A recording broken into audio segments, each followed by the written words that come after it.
is Tommy Robinson. You may agree with what he says, you may not. That shouldn't come into it. I don't believe everything he says. I don't agree with 8% of what he says. I do agree with freedom of speech. Freedom of speech is mandatory. You should have the right to offend, as have the right to be offended. I'm offended by what people say. The difference is I do not act like a 5-year-old and try and stop them from speaking. The only way you can argue with someone's opinions is if you bring their opinions down, not the way they look, the way they talk. Shouldn't come into it.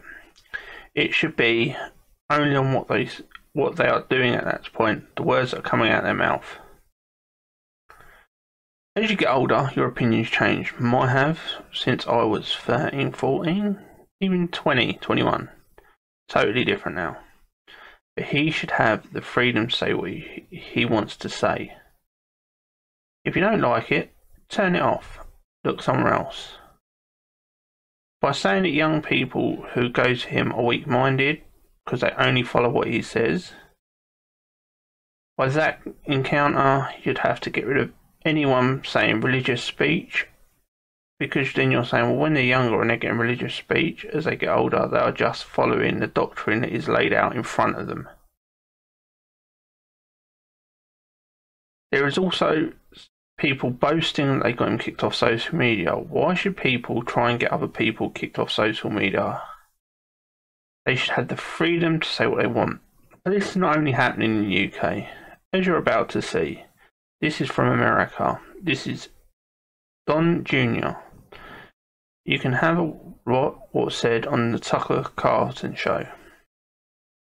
Do you think they understand the threat of woke capitalism, the alliance between the activist left and big business that is shutting down speech? You know, I think they're starting to get it. I think they're starting to see it. I mean, that's why I've tried to utilize my platform. I did an op-ed in Real Clear Politics the other day because I see it from so many real Americans, just guys that are Second Amendment accounts, people that follow me, like my politics, whatever it is, and they're reaching out to me when I made a big deal of this, saying, wow, it's happening to me too, but I have a platform to actually do something about it. There are guys, Kevin McCarthy's been pretty vocal about it, but the reality is that nothing has changed. I put up an Instagram post 2 weeks ago about the Smollett thing because, I had the gall to be a little bit cynical about the entire ridiculous situation that was laid out, and Instagram just deleted it. I sort of responded in my normal fashion, rather aggressively saying, what's wrong with this? Here's the problem, yada, yada. And I got inundated, Tucker. Hundreds of people sending me DMs. Don, my account was shut down because I tried liking one of your tweets, or I tried liking one of your father's Instagram posts that was like him and his grandchildren.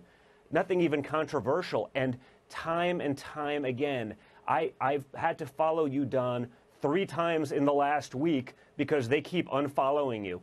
It's really sad, and it's happening. And the excuse that, well, it's spam-like behavior. No, spam-like behavior is not making Instagram unfollow people who want to follow my content and other conservatives. So free speech doesn't mean anything if people can't hear you speak. And this alliance between the activist left and big corporations is preventing people from being heard. So it is, in effect, an attack on free speech. The media 100%. benefits from our... So, this is not just happening to people like Tommy Robinson, it's happening all over the world. People are being silenced if they do not like what you are saying.